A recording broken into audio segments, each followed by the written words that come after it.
Hi, I'm Rick Vespa with English Gardens, a family-owned business in Metro Detroit since 1954. I'm here to introduce a series of videos on Christmas decorating.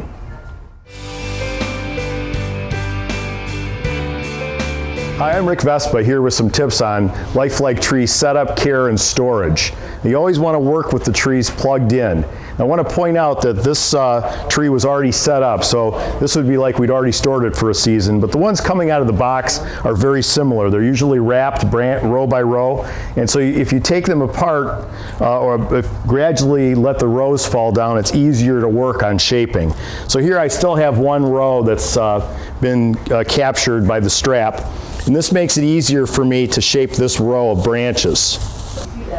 So continue the process layer by layer and you're ready for the next section. So we'll take the top now. This is section A, the top section, and set it in the top of the tree, of course. Find our plug.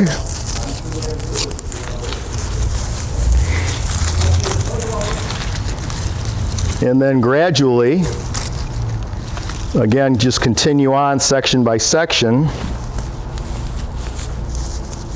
layer by layer. Bring the branches down. Spend a little time on the top.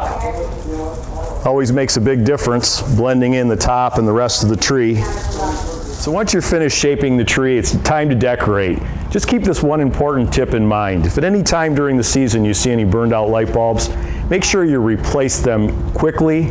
That'll extend the life of the rest of the light bulbs on the tree.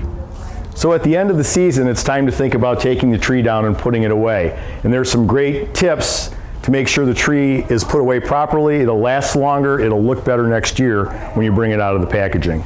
So start off with, take the last section off the tree and we'll unplug it.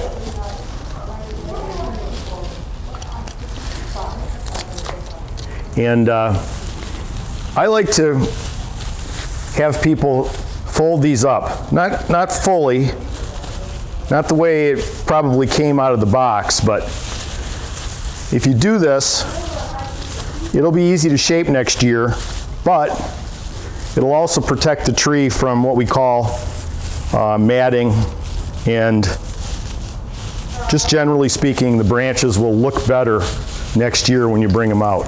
You don't ever want to jam these in a box or a bag because the tips will get bent, and when the tips get bent they start to look a little worn. So nice and neat, not overly compressed, so next year will be easy. And we'll place it here in the tree bag.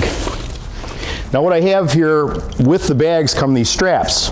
These are packaging straps and they actually will help you on your setup next year. So what you do, we now have our next section here and we start to fold the branches up.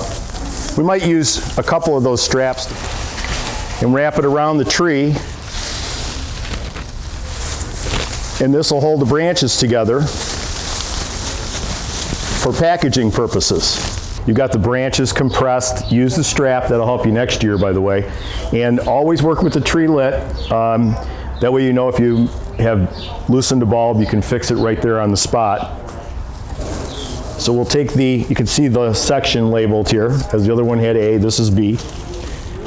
We'll take this, unplug it, and lift the section out. Set it in the bag carefully, and you'll be able to move this around to get the third or fourth piece in, depending on how many pieces there are on the tree. So once you're all done packing the tree up, just seal up the bag, throw the straps on, and you're ready to find a cool, dry place to store it. I'm Rick Vespa with English Gardens, helping you make your life more beautiful by making holiday decorating easier.